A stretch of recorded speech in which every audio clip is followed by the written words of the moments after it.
Hello everyone, welcome back to my YouTube channel Jaju classes. आज की इस हम वीडियो में pharmacognosy D pharma first year की पहली यूनिट जो है जिसमें हम डेफिनेशन, इसको स्कोप और इसकी हिस्ट्री पढ़ेंगे। तीन टॉपिक मेनली पूरी यूनिट में पहले में दे रखे हैं। Pharmacognosy D pharma first year के लिए ये वीडियो है। ओके, सो सबसे पहले हम फार्माकोग्नोसी की डेफिनेशन पढ़ेंगे, उसके बाद हम फार्माकोग्नोसी का स्कोप पढ़ेंगे, उसके बाद हम हिस्ट्री ऑफ फार्माकोग्नोसी पढ़ेंगे। ओके, तो सबसे पहले बात करते हैं what is pharmacognosy. The word pharmacognosy is drive from two Greek words. जो फार्माकोग्नोसी वर्ड है ये टू ग्रीक वर्ड से लिया गया है। फर्स्ट वर्ड जो है pharmakon means drug and gnosis means knowledge, that is the knowledge of drug. Pharmacognosy word जो है दो वर्ड से मिलकर बना है, फार्माकॉन प्लस गिनोसिस। फार्माकॉन का मतलब होता है ड्रग और गिनोसिस का मतलब होता है knowledge.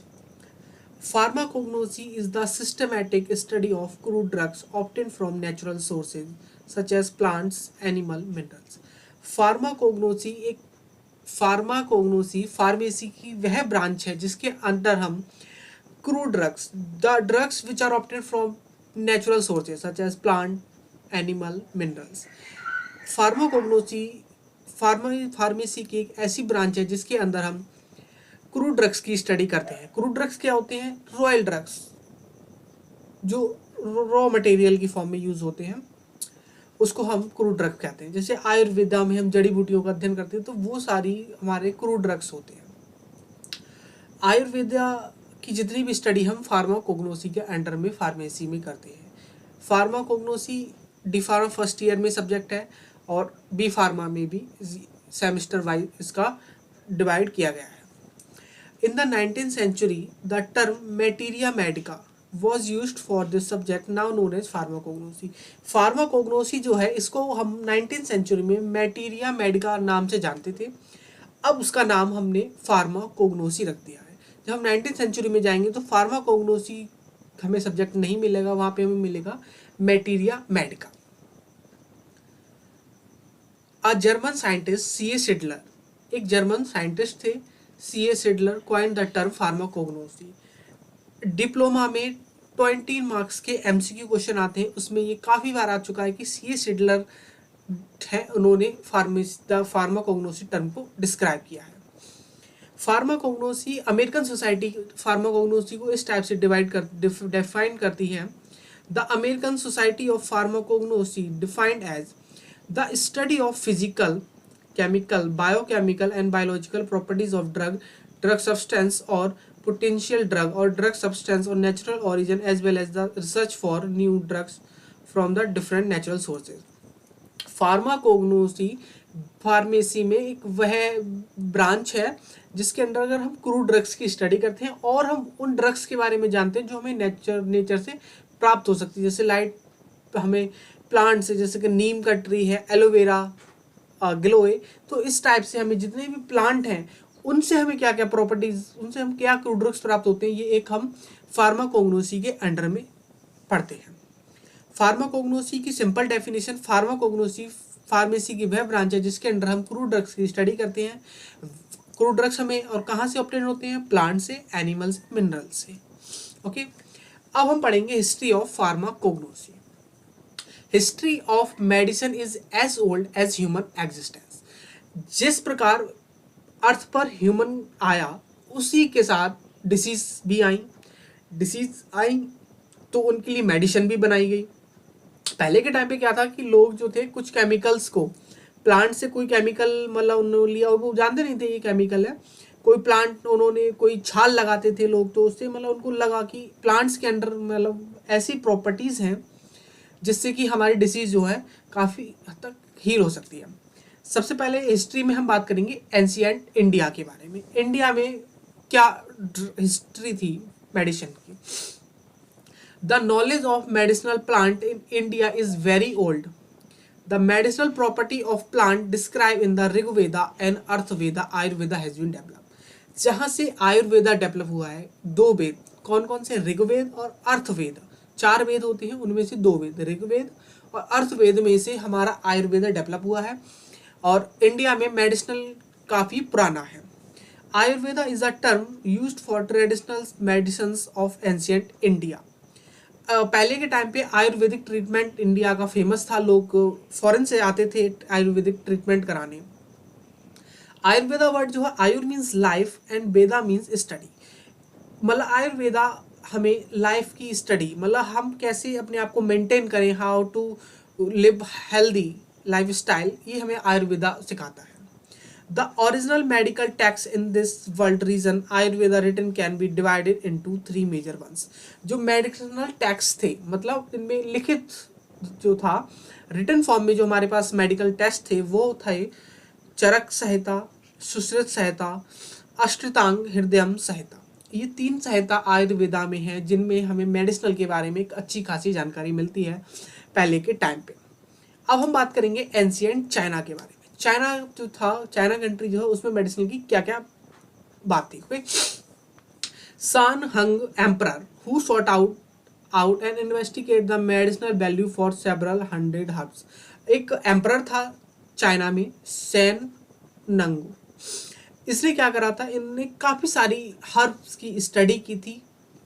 He reported to tested many of them himself and have to write the first Pen Tsao or native herbal records containing 65 drugs.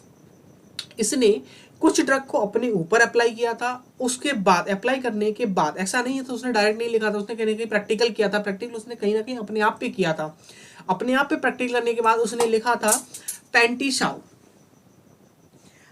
Shaw, जिसमें 365 ड्रग्स की उसने लिखा था। उसमें से सब डिवाइड थे। 120 एम्परर हब्स, 120 एम्परर हब्स थे जो कि highly food grade quality that are not toxic and can be taken large quantity to maintain long time health.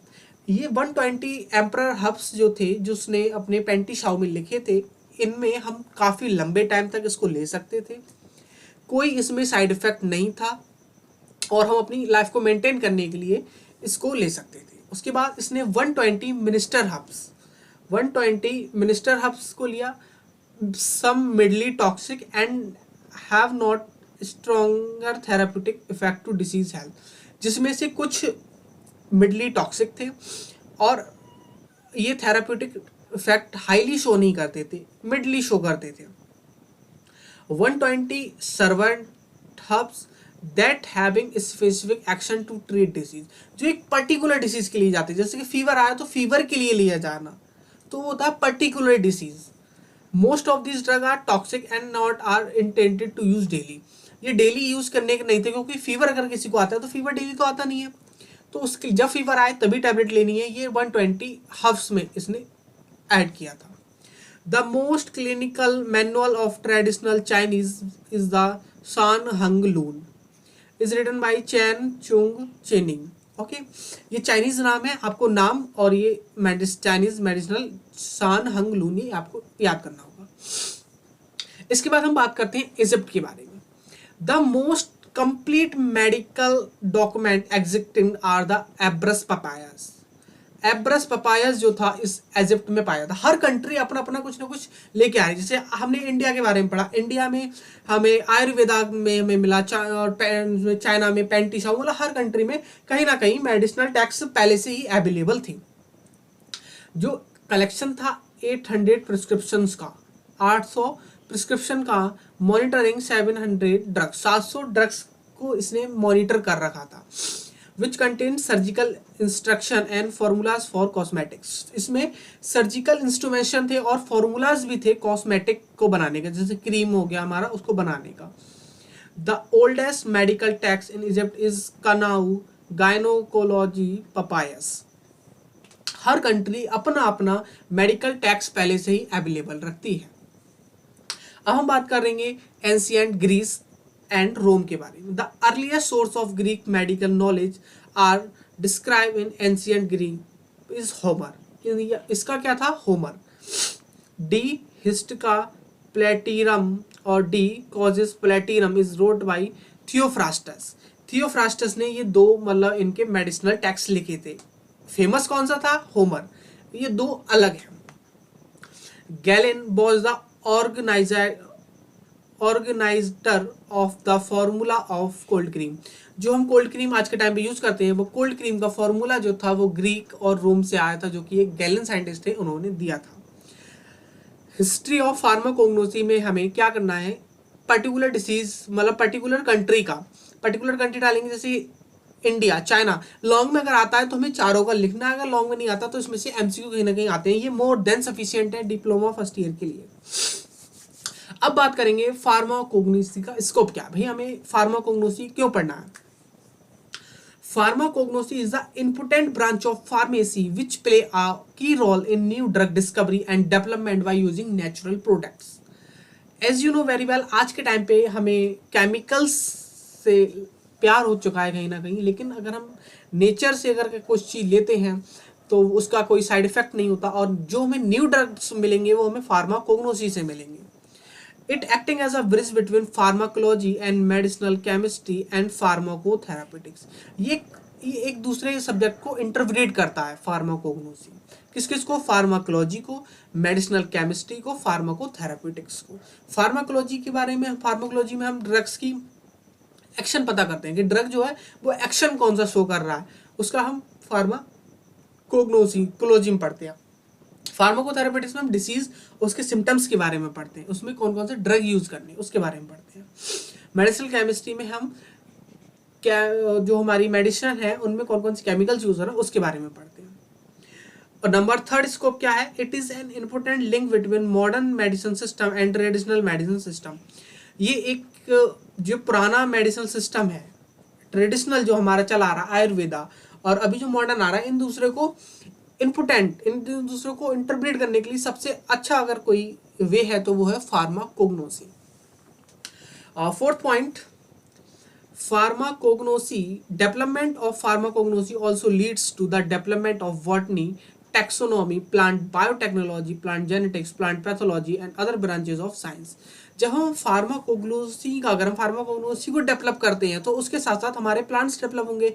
Plants develop होंगे तो मतलब botany, taxonomy, botanical, plant biotechnology, हम plant से कौन कौन से वे लेते हैं वो सारे ही इसमें मिलेंगे। नंबर 5 पॉइंट है हमारा, by the help of pharmacognosy natural products can be dispenses formulated and manufactured in doses form acceptable to modern system of medicine।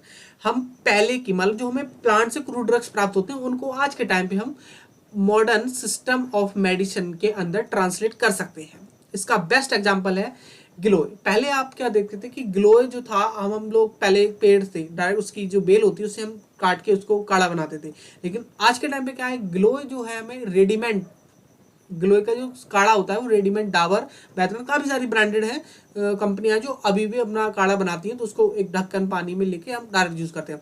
तो वो किसकी हेल्प से, हम फार्माकोग्नोसी है, फार्माकोग्नोसी की स्टडी करने से हमें पता चला कि गिलोय जो है इतने सारे इफेक्टिव है, ये फीवर के लिए इफेक्टिव है।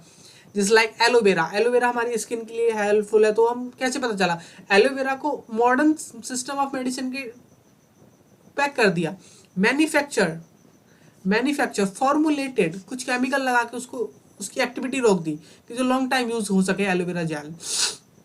और नेक्स्ट है हमारा, pharmacognosy has provided many clue for new drug discovery and development. जब हम क्रूड ड्रग्स की स्टडी करेंगे तो हमें पता चलेगा कि और सारे ड्रग्स जो भी है हमारे प्लांट्स हैं वो भी दे सकते हैं।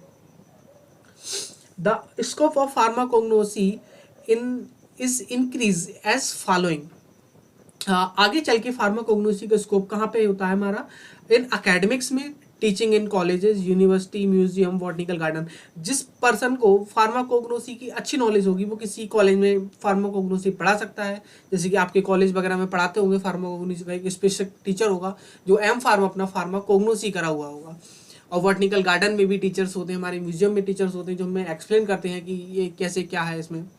और गवर्नमेंट सेक्टर में भी हमारा फार्माकोग्नोसी का काफ़ी अच्छा वर्क है। Plant medicinal plant research laboratory, state agencies, environmental laboratory, drug administration, काफ़ी सारी ब्रांचेस हैं जिसके अंदर आप फार्माकोग्नोसी का बंदा काम कर सकता है। दो नोटेबल पॉइंट है जो हमारे एमसीक्यू में डी फार्मा में काफ़ी बार आ चुकी हैं और आने की पॉसिबिलिटी 100% है। Father of pharmacognosy is Dioscorides, very important. ये MCQ में आता है आपका। Okay, father of medicine is Hippocrates, father of medicine is Hippocrates और father of pharmacognosy is Dioscorides. ये दोनों पॉइंट काफ़ी इंपॉर्टेंट है और कोल्ड क्रीम का मैंने आपको हिस्ट्री में पढ़ा दिया कि उसको गैलेन ने दिया था, फॉर्मूला जो था उसका। So thank you guys, I hope ये वीडियो आपके लिए काफ़ी हेल्पफुल होगा। So subscribe the channel and press the bell icon. Thank you, have a nice day.